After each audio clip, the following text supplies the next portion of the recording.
On Christmas night, my family mocked my kids' Christmas gifts. Something in me snapped, but not the way they expected. I didn't yell. I didn't break.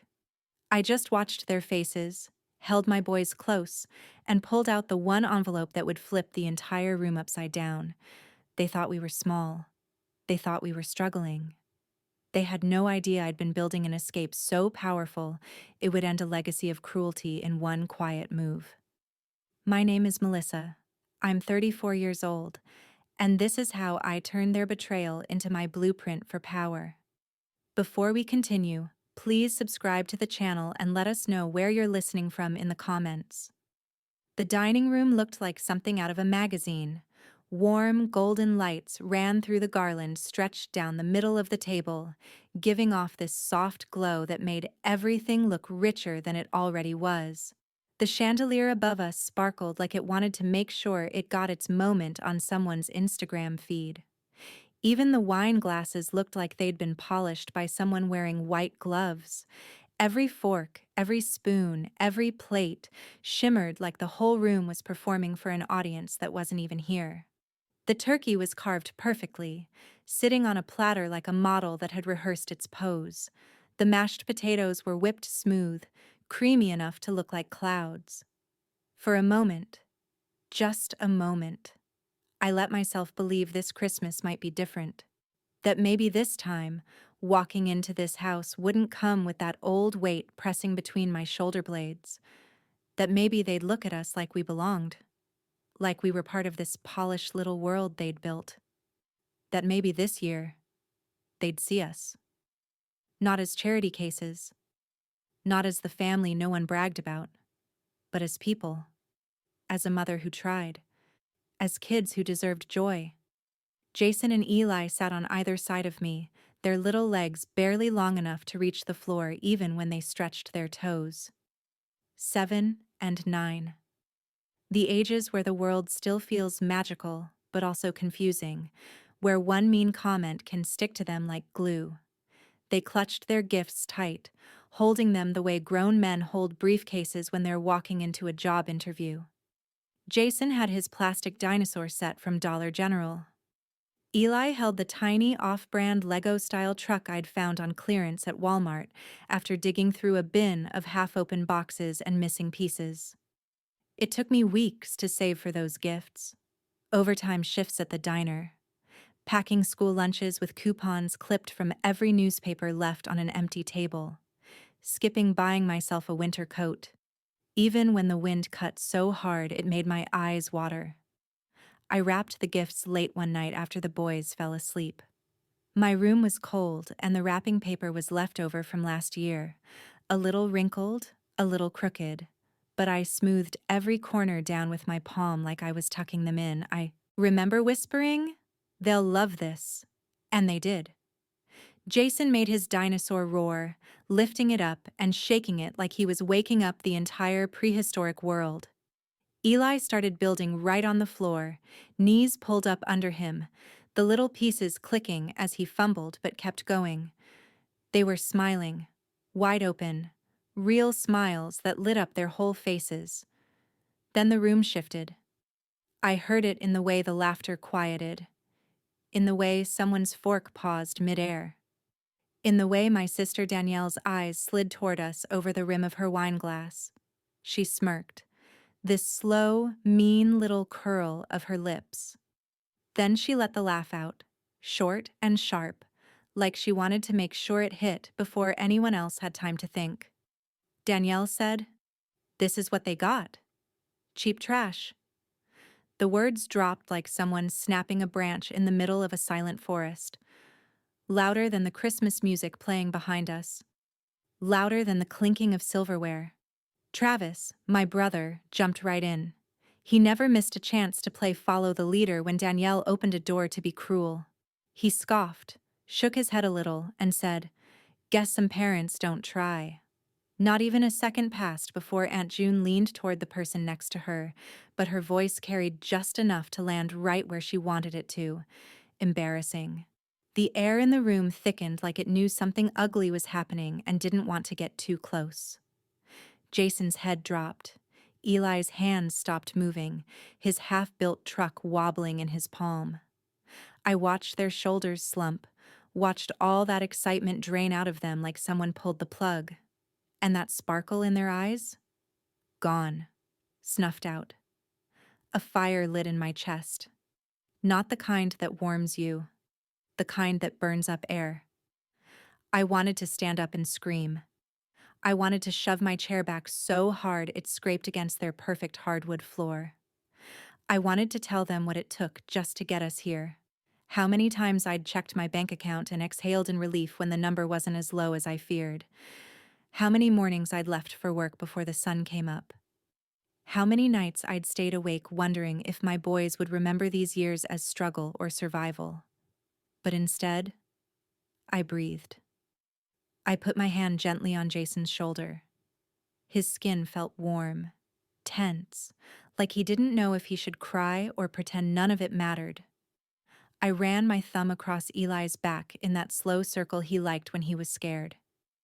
Their bodies leaned toward me, just a little, like I was the only solid thing in the room. Because they didn't know what I had in my purse. They didn't know what I'd been preparing. What I'd been building quietly while working shifts so long I lost feeling in my feet. They didn't know about the research I did at 2 in the morning, sitting on my floor with my laptop on my knees. They didn't know about the mortgage lenders who asked 100 invasive questions, or the woman at the credit repair office who told me most people in my situation give up.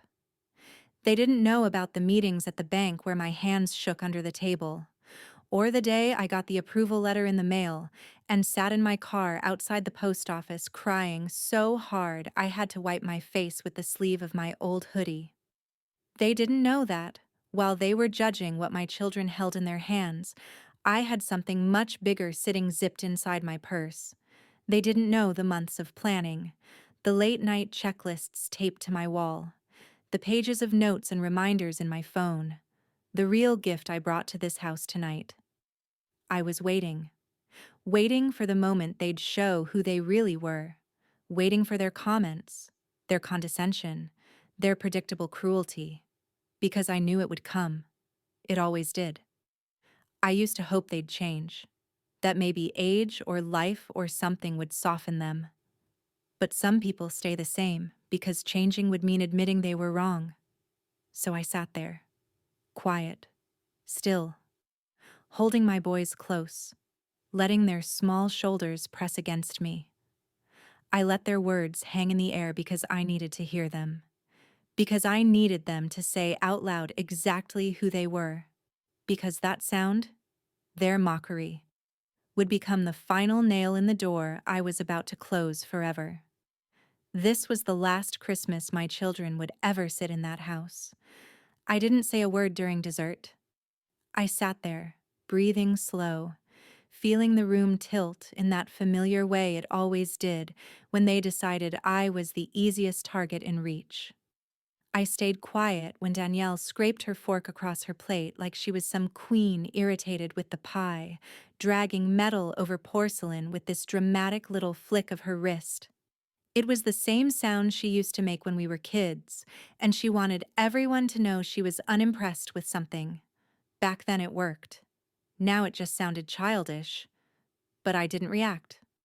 I stayed silent when Travis muttered under his breath again, leaning just far enough away from me to pretend it wasn't meant for my ears. People bringing their problems to Christmas dinner. His voice had that fake casual tone he used whenever he wanted to be cruel, but also wanted the luxury of saying he didn't mean anything by it. My jaw tightened, but I didn't look over. If I did, I knew I'd see that smug half grin he always wore when he thought he'd scored a point. And I didn't budge, not even a blink, when Aunt June tried to slip Eli a $20 bill like that single crumpled piece of cash could somehow undo the shame they had just poured over my son. She leaned toward him with this saccharine smile, the kind she used to put on for waiters or church committees.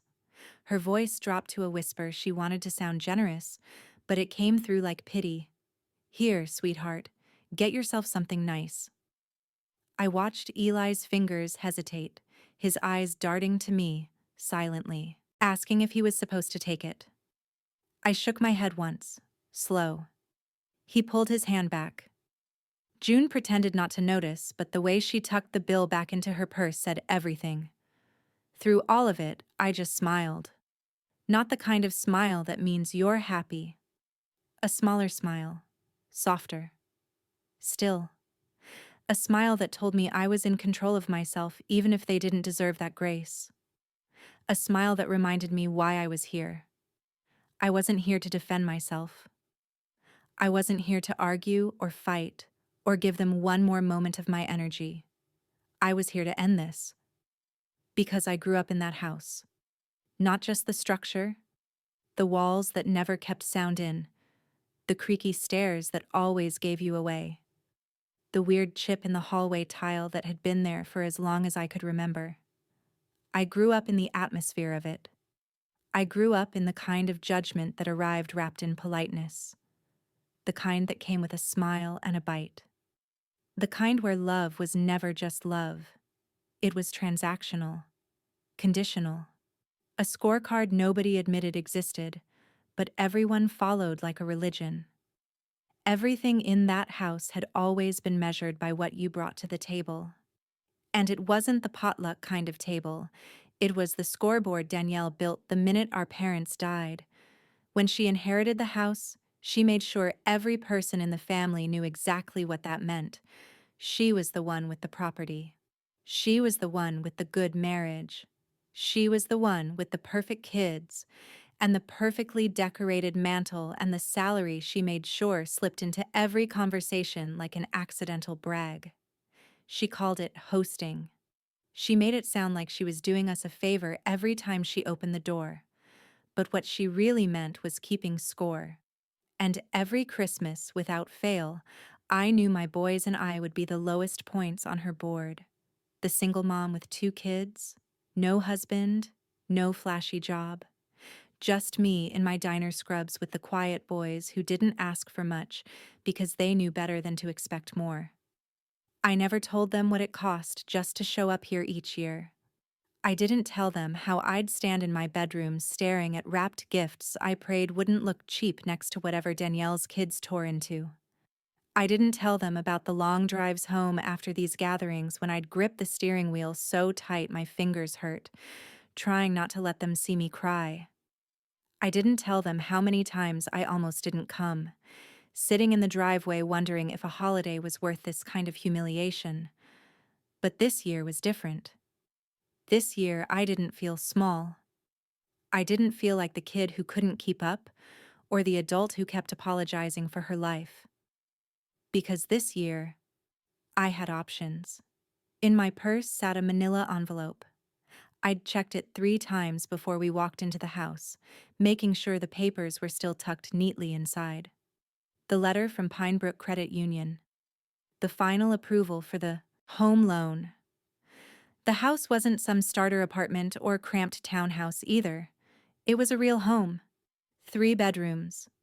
A yard big enough for my kids to run in without worrying about traffic or neighbors yelling through walls. A public school ranked top 10 in the entire county. And peace. The kind of peace I had only imagined for us. I signed the final contract the week before Christmas, paid the down payment in full, scheduled the move-in date for January 15th. I'd done it all quietly, privately, with nobody's help. And the only thing left was the reveal. So when the laughter finally died down, and the scraping forks quieted under the weight of shallow small talk, I pushed my chair back. Slowly, deliberate. I didn't raise my voice or clear my throat. I just rose from my seat, smoothing my hands over the soft folds of my skirt, feeling the fabric settle around my legs. Something about the movement, I don't know if it was the calmness or the confidence, made the entire room pause. Danielle glanced up mid-chew, her jaw slowing like she wasn't sure if she should swallow or speak. Travis leaned back in his chair, crossing his arms like he was preparing for drama. He always wanted a show. He was about to get one, just not the kind he expected. I reached into my purse. I watched their eyes follow the motion, hungry to see if I was about to embarrass myself or them. Danielle's eyebrows twitched the second the envelope appeared, like she recognized importance before she even knew what it was. I laid it flat on the table, right in the middle of the dessert plates and the empty wine glasses. My voice came out calm, clear, measured in a way that felt like I had rehearsed it, though I hadn't. I just knew exactly what needed to be said. Since you think my children's gifts are cheap, let me show you what real value looks like. Danielle blinked slowly, like her brain had to catch up to her ego. What's that supposed to mean? I didn't answer her. I didn't rush. I opened the envelope with steady hands, pulled out the first page, the mortgage approval with my name printed clearly across the top. Then the second, the down payment receipt showing the amount they never thought I could save. Then the third, the signed purchase agreement, stamped and notarized. I laid each paper out on the tablecloth one by one. Silence spread across the room like a shadow, thick, heavy, unavoidable. Eli leaned in a little, confused, but curious. Jason looked from me to the papers and back again, trying to piece together what he was seeing. I touched his hand. Warm. Small. Mine. It means we're moving, baby. To our new house. In 2 weeks. Jason's mouth dropped open, just slightly, like he didn't know whether to laugh or shout. Eli's eyes widened, brightening with this spark that made my chest tighten. Travis's face turned a shade of red he probably didn't know he was capable of. Danielle's mouth hung open, fork still half raised, like she'd forgotten what she was holding. You bought a house? She finally asked. I did. I watched it. That moment when judgment curdled into disbelief. When disbelief twisted into something that tasted a lot like envy. When envy finally crumbled into the realization that I had done something none of them believed I could. Aunt June's eyes narrowed, her voice sharp. How'd you manage that? By minding my business and raising my kids. By working late. By not blowing my money on wine glasses and appearances. There was no comeback to that. Not one of them had anything to say. The silence was so strong it felt like the walls were holding their breath. This is the last Christmas my kids will ever spend being mocked in this house. I heard someone exhale sharply, a quick inhale after it. Maybe Travis, maybe Danielle, maybe the ghost of my father, or the last bit of patience I didn't need anymore. Didn't matter. I took Jason's hand in one of mine, Eli's in the other. Their fingers curled around me like they were ready. Like they'd been ready for a long time. And I turned to go. Not fast. Not dramatic. Just steady. Like someone finally taking the road they were meant to walk their whole life. I don't remember closing the door behind us. I don't even remember reaching for the handle. Everything after I stood up from that table felt like moving underwater, like my body knew what to do before my mind could catch up. All I really remember, the thing that cut through the static, was the sound of Jason's voice drifting up beside me as we stepped into the cold. Mom? We're really getting our own house? His words were small, shaky, like he wasn't sure if he should believe it yet. Like the idea might break if he held it too tightly. I turned toward him, still holding Eli's hand. His glove was warm in mine, but my fingers trembled anyway. I looked at Jason's wide eyes, his breath fogging in front of his face, and I nodded. My voice cracked the second it left my throat, the truth finally landing out loud in the world instead of just in my head. Yes, baby, a real one. Just for us. He let out this tiny breath like he'd been holding it his whole life. Eli squeezed my hand once, quick and tight, like he was afraid I might disappear if he let go. Outside, the snow had started falling again, big flakes drifting down slow, the kind that make everything feel softer, quieter, the kind that muffle sound and make you feel like you're walking through a dream. the kind that always made me feel like the world was giving me a tiny moment of peace, even when nothing else was peaceful. We walked to my car through that hush, the three of us bundled up in our mismatched winter gear. Jason's coat sleeves were a little too short. Eli's scarf had a snag in it from when the cat next door got hold of it last year. My boots slipped a little on the ice because the treads had worn almost smooth. But for once, none of that felt like something to hide. It just felt like us. I got them buckled in, pulling the strap across Eli's shoulder, tightening Jason's seatbelt with a click. I closed their doors gently and climbed into the driver's seat. My hands rested on the steering wheel, and for the first time all night, all week, maybe all year, I let myself stop holding it all together. And I cried. Not the loud kind, not the dramatic, sobbing, punch the dashboard kind you see in movies. Just the kind where tears slip down your face quietly because your body finally realizes it doesn't have to carry the weight anymore. The kind where you can breathe again. Really breathe. Because it was over. Years of walking into that house with my shoulders tense. Years of swallowing the comments they pretended were jokes. Years of dressing the boys in their best Goodwill finds and praying no one pointed out the faded collars or the sleeves that were one growth spurt too short. Years of pretending I didn't hear the whispers behind closed doors or see the looks exchanged across the table like my kids were some inconvenience they had to tolerate once a year. And now, we had somewhere else to go. From the back seat, Eli's voice floated forward, soft but full of hope. Will we have a yard? Yeah, I said. Big enough for a swing set. Jason leaned forward, his eyes bright.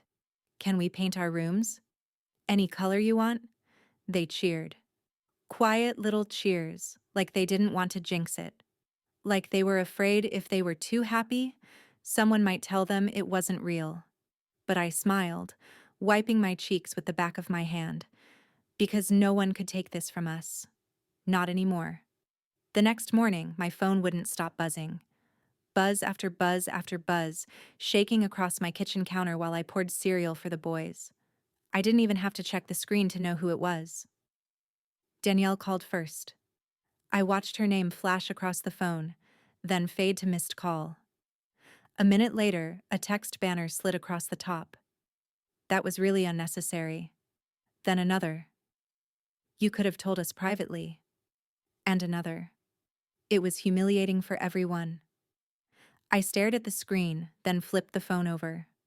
Let her words face the countertop instead of me. I didn't text back. Then Travis messaged. You made Mom upset. Aunt June's still talking about it. I didn't answer him either, because here's the truth. Nobody in families like mine ever wants to say out loud. They're not embarrassed by what they did. They're embarrassed someone else saw it happen. They're embarrassed their cruelty wasn't ignored this time. They're embarrassed the person they expected to stay small finally stood up. On Monday, I went to work at the diner like it was any other shift. The bell over the door jingled every time someone came in. The smell of bacon and old coffee hung in the air. I moved from table to table, clearing plates, pouring refills, wiping crumbs into my hand. But, inside me, something had shifted. I wasn't working to survive anymore. I wasn't working to keep my head above water or make it through another month or hold my breath between paychecks. I was working toward a finish line, a front porch, a mailbox with our name on it, a neighborhood where my kids could ride their bikes, a life that didn't require me to shrink myself just to fit in someone else's idea of worth. 2 days before New Year's, I picked the boys up after school and took them to see the house. We drove across town, past the gas station with the broken O in the sign, past the park with the rusted swings, past the rows of old duplexes where it felt like every window had a story behind it. Then we pulled into the new neighborhood. Clean sidewalks, quiet streets, houses with wreaths on the doors and lights still hanging in perfect lines along the roofs. The house was empty when we walked in. The air smelled like fresh paint and drywall dust, the kind of smell that tells you a place is brand new or newly claimed. Our footsteps echoed just enough to make it feel big.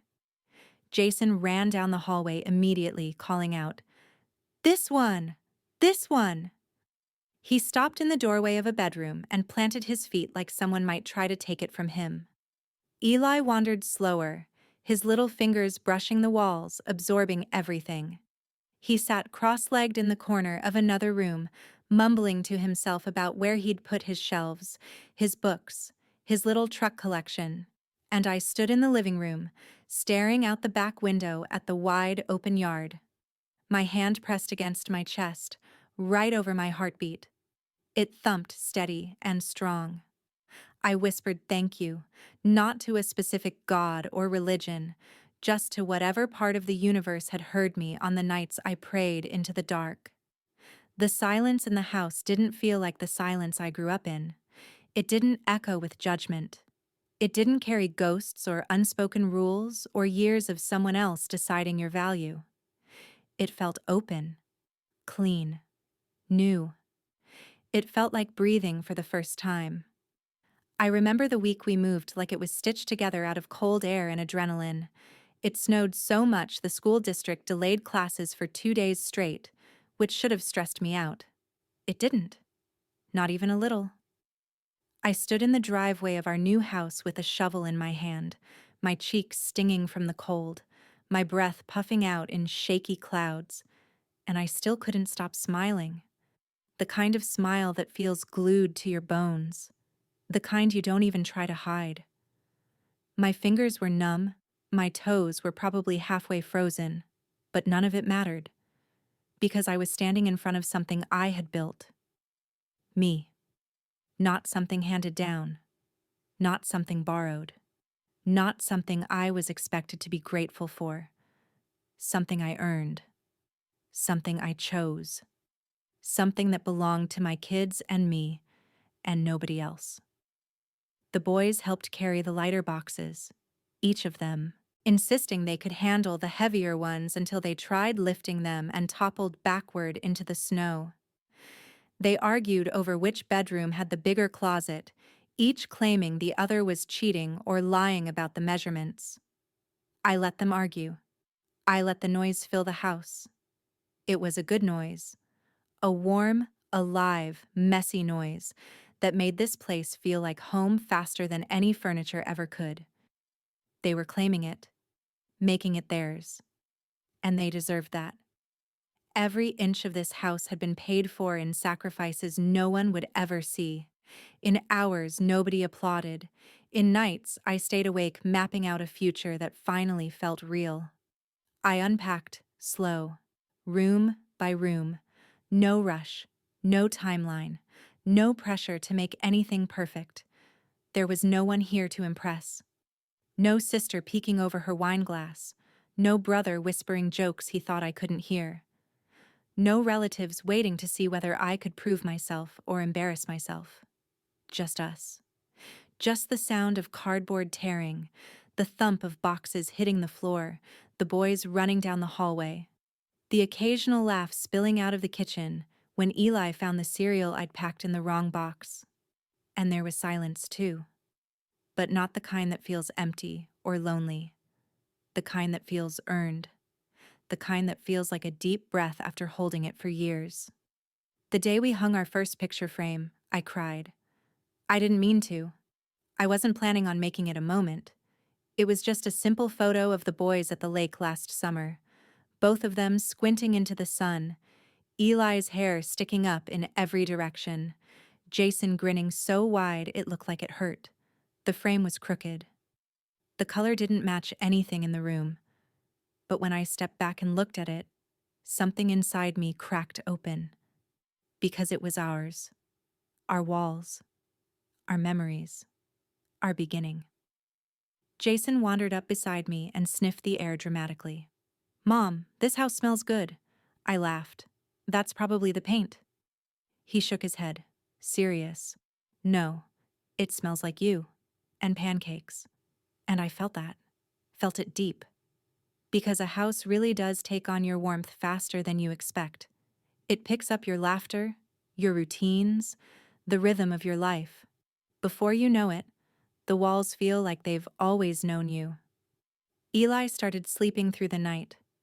No more tossing and turning, no more calling out. He fell asleep fast, and he stayed asleep. Jason stopped biting his nails. Slowly at first, then completely. These weren't big changes, not the kind you brag about. But they were signs. Signs I'd made the right call. Signs that leaving wasn't abandonment, it was rescue. It was salvation for all three of us. Then one morning, after a week of snow and settling in and figuring out where everything fit, there was a knock at the door. I wasn't expecting anyone. I wiped my hands on a dish towel and peeked through the window. It was Danielle. She stood on the porch in a long wool coat, her breath fogging in front of her. Her eyes scanned the porch, the trim around the door, the walkway, the street. Always assessing, always judging. Even now. Even here, where her opinion didn't carry the same weight it used to. I opened the door only as far as I needed to, leaning against it. Did you get lost? Her eyes flickered. Can I come in? Why? She shifted her purse strap on her shoulder and looked down for a second, like she was rehearsing the line in her head before saying it. I came to apologize. I didn't move from the doorway. Didn't widen the opening. Didn't make it easy. That's new. She winced. Look, I was out of line. Christmas got tense. It got cruel. She swallowed. Yeah. Okay. I just didn't think it would hit the kids like that. I didn't respond. Because it wasn't just the kids she'd hurt. It was me. All the years of backhanded comments. All the years of being the one she measured herself against. All the years she made me feel small just so she could feel big. She shifted again, nervously this time. I just thought you'd want to talk? I glanced behind me. The boys were sitting on the couch, eating cereal, cartoon voices drifting through the room in soft little waves. They looked peaceful, safe, exactly what I'd built this place to give them. You thought wrong. I closed the door. Not hard, not angry, just firmly, with the finality of someone choosing a boundary instead of a battle. I stood there for a moment, my hand still on the doorframe, listening to the faint click of her heels stepping off the porch. And I didn't feel bad. Not even a little. Not because I wanted to hurt her. Not because I wanted revenge. But because some doors need to stay closed.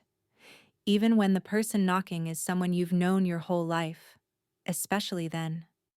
Sometimes love means distance. Sometimes peace requires space. And sometimes the healthiest thing you can say to a familiar face is no. The day the boys started school in the new district began earlier than I expected.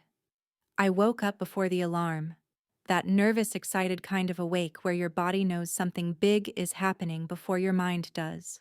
The sky outside was still dark, that soft blue-gray hour where houses are quiet and the world feels paused. I padded into the kitchen in my socks, turned on the little lamp by the sink, and packed their lunches like I'd been waiting my whole life to pack lunches for a day like this. Nothing fancy, just sandwiches, apple slices, pretzels, but I added Post-its inside each lunchbox. Jason's had a crooked little heart drawn on it because the marker bled on the corner. His said, "Be brave." Eli's had two hearts because he liked matching things. His note said, "You belong here." Jason looked up at me when he saw me tucking the notes inside, trying so hard not to smile because he was 9 now, and apparently, 9-year-olds have reputations to protect. Eli asked if he could keep his in his pocket all day, like it was some kind of magic charm he didn't want to lose, and in that moment, standing there with their backpacks at their feet and the smell of toast in the air, I realized something big. They were already starting to feel it. The shift, the settling, the safety. That slow-growing sense of pride kids get when the ground beneath them finally feels steady. I drove them to school in our beat-up Honda like it was a Cadillac. The heat sputtered at first, coughing out cold air before it warmed the car, but I didn't care. The boys sat in the back, knees bouncing, pointing out every store, tree, and mailbox like the world had suddenly gotten bigger overnight. When we pulled up to the school, a long brick building with these clean white columns in front and a huge mural painted by the art club, they just stared. A new world. A better world. A world they deserved. "Okay, guys," I said. "This is it." They climbed out with their backpacks swung over their shoulders, and I watched them walk toward a building full of kids they'd never met. New faces, new teachers, new stories, and neither of them looked back. Not once. Something inside my chest cracked open at that. A good kind of crack. The kind that lets more air in. That afternoon, after my shift, I drove home humming to myself, tired but lighter than I'd felt in years. When I pulled into the driveway, the late winter sun was low, leaving this warm glow over the snow. And then I saw it. A letter taped to the front door. Just a plain white envelope fluttering a little in the breeze. I froze. It was ridiculous how quickly fear climbed my spine. Old reflexes. Old trauma. You grow up waiting for the other shoe to drop long enough, and your body thinks every knock, every letter, every unexpected anything is danger. I stood there holding my keys, my heart thumping too loud, whispering stupid fears like maybe something had gone wrong with the paperwork, or maybe this new life wasn't as solid as I hoped. But it wasn't a bill, wasn't a warning, wasn't anything sharp or cold. It was handwritten, neat, cursive on pretty stationery. "Welcome to the neighborhood. Block potluck next Saturday. Would love to have you and your boys. Let us know if the kids have allergies. We're so happy you're here." I sat right there on the porch steps, letter in hand, and cried. Not because I was sad, not because I was overwhelmed, but because kindness still catches me off guard, especially when it comes without strings, especially when it isn't wrapped in judgment or followed by a lecture. Later that week, my manager at the diner called me into the back. I thought for a second she was going to tell me my hours were cut, because that's how life used to go for me. Good news was always the exception, but she just smiled and said, "You've been killing it lately. Want some extra shifts?" I nodded so fast she laughed, patted my arm, and added me to the schedule. Those extra shifts became new beds for the boys. Real beds. Frames with headboards and slats that didn't squeak when you sat on them. No more mattresses on the floor or trying to make an old hand-me-down fit a room it was never meant for.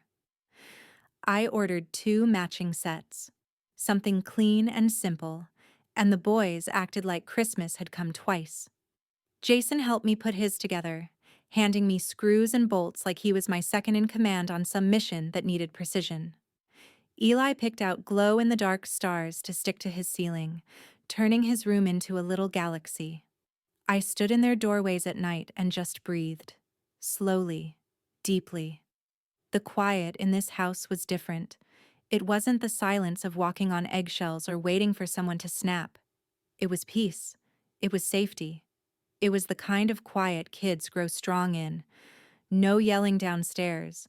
No tension seeping through walls. No one watching us with side eyes and sharp tongues. Just calm. Just comfort. Just home. Then one evening, while the boys were brushing their teeth and I was cleaning up dinner dishes, my phone buzzed. I wiped my hands on a towel and picked it up. Aunt June. The message was short. "Your sister's upset. You really hurt her." I stared at the screen for a long moment, feeling something old tug at me. Guilt I'd carried since I was little. The kind of guilt women in families like mine are trained to feel. But then I looked around. At the clean counters.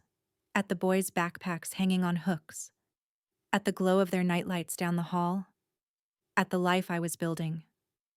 My thumb hovered for a second. Then I typed back, slow but steady. I'm not responsible for her feelings. I'm protecting my kids. I hit send. I never got a reply. And that was fine. Because this wasn't about teaching anyone a lesson anymore. This wasn't about winning or proving something. This was about showing my boys what strength actually looks like. Not anger, not vengeance, not shouting matches or slammed doors or proving a point. Strength was building something no one could tear down with words. Strength was choosing peace over permission. Strength was creating a life where cruelty simply couldn't reach us anymore. And maybe that was the real victory. Not the house. Not the papers spread across that Christmas table. Not even the stunned silence I left behind. The real triumph was this quiet, this safety, this future blooming inside 4 new walls. The boys and I had built something together. Something strong, something hopeful, something ours. And now that future had a roof, and bedrooms, and a welcome mat with our name on it. An invitation to a life where we finally belonged. I never went back to that house. Not for Easter, when everyone used to crowd around that too small dining table pretending to love each other over dry ham and glazes that always tasted a little burnt. Not for summer cookouts where the lawn chairs dug into my thighs and the conversation stung more than the sunburn. Not even when I heard Aunt June had hip surgery and the family group chat started lighting up with guilt bombs disguised as concern. You should come visit. Family matters. She'd love to see you. I sent a card, signed it with warmth, even added a little flower sticker in the corner because I meant the kindness in it. But I didn't drive back. Because when I walked out of that house on Christmas night, Jason's hand in one of mine, Eli's in the other, I wasn't just leaving a front porch and a long, judgment-packed hallway. I was leaving a pattern that had been wrapped around me so tightly for so long, I didn't even realize how it restricted my breathing until I finally stepped out of it. I was leaving a legacy of smallness, a legacy of shrinking to fit into the little box they built for me, a legacy of earning love through performance, through politeness, through disappearing just enough to make everyone else comfortable.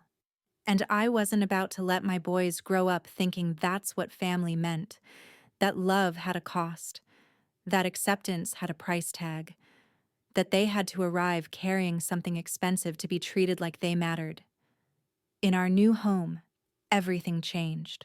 Not overnight, not magically, but slowly, steadily, beautifully. The boys were never shamed for what they had, or didn't have.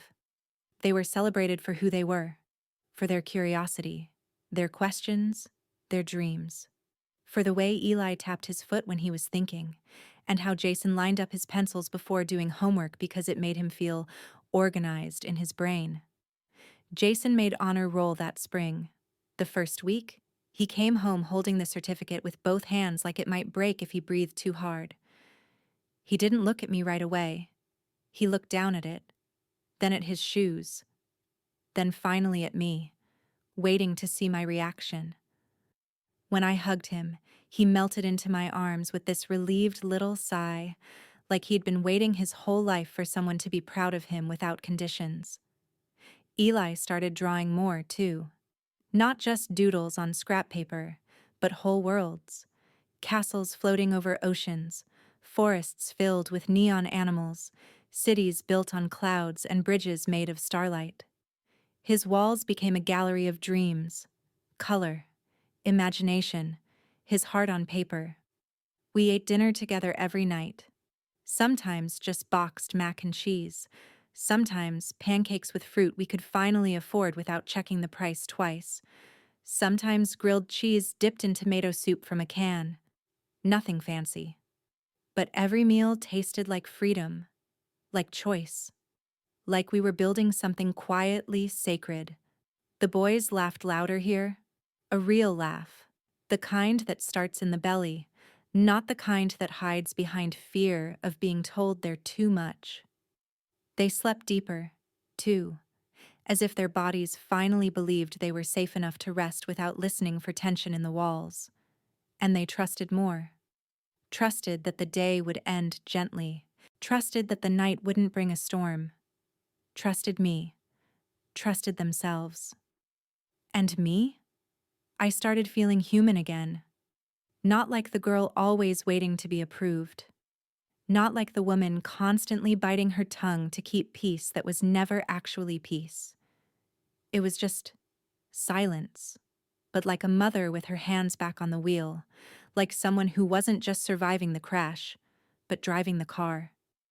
One night, maybe a year after we moved, I was folding towels while the boys brushed their teeth. The house was warm, the kind of warm that comes from more than just the heater, the kind that comes from living, breathing, being safe in your own skin. Jason stepped out of the bathroom with toothpaste on his chin and asked, "Why did Aunt Danielle say our gifts were trash?" I froze, not because I didn't have an answer, but because his voice wasn't angry or bitter, just curious, soft and honest. A boy trying to understand a world that still held corners of cruelty. I sat on the edge of the bed, patted the spot next to me. Because sometimes, I said, people think money makes something matter more. He frowned. But you saved up a long time, right? Yeah, baby. I did. He nodded slowly, like he was doing math inside his heart instead of his head. Then he said the thing that broke me and healed me in the same breath. Then they weren't cheap. They were expensive with love. My throat tightened so hard I had to look away. I told him I forgot something in the kitchen just so he wouldn't see the tears hitting my shirt. Because he got it. He saw me. Not as poor, not as pitiful, not as someone barely holding it together. He saw me as a woman who fought and built and chose a different future for her kids, even when it cost her everything familiar. They mocked my children's gifts, so I gave my boys a future those people could never touch. They tried to shrink us, but all they did was make the reveal louder, sharper, more permanent. And the best part? I never had to raise my voice. I never had to scream. I never had to throw a fit or beg to be understood. I just opened an envelope, laid down the truth, and walked toward the life waiting for us. So now I'll ask you, if you were in my shoes, what would you have done? If this story struck a chord, hit like, subscribe, and tell me what you think in the comments.